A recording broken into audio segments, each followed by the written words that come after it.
Hi friends, welcome to cine family to TV serial beautiful couple Amardeep Chowdary and Tejaswini Gowda వీరిద్దరు సీరియల్స్లో నటించడమే కాకుండా కొన్ని టీవీ షోలలో కూడా పార్టిసిపేట్ చేస్తూ ప్రేక్షకులను బాగా ఆకట్టుకుంటున్నారు.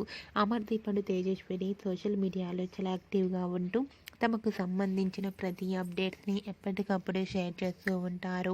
అయితే రీసెంట్గా అమర్దీప్ చౌదరి అండ్ తేజస్విని గౌడ ఇద్దరు కలిసి అమర్దీప్ బిగ్ బాస్ నుంచి వచ్చిన తర్వాత స్పెషల్ ఇంటర్వ్యూ లేటెస్ట్ ఫొటోస్ను షేర్ చేశారు. ఆ ఫొటోస్లో అమర్దీప్ తేజస్విని చాలా హ్యాపీగా ఎంజాయ్గా కనిపించారు. ఆ ఫొటోస్ చూసిన వారంతా క్యూట్ అండ్ లవ్లీ పేర్ అంటూ కామెంట్ చేస్తున్నారు. మీకు కూడా Amardeep Chowdary Tejaswini Gowda real life latest photos నచ్చినట్లయితే మీ అభిప్రాయాన్ని మీ కామెంట్ రూపంలో తెలియజేస్తూ లైక్ చేయండి, షేర్ చేయండి. మరిన్ని ఇంట్రెస్టింగ్ అండ్ లేటెస్ట్ అప్డేట్స్ కోసం మా సినీ ఫ్యామిలీ 2 ఛానల్ని సబ్స్క్రైబ్ చేసుకోండి.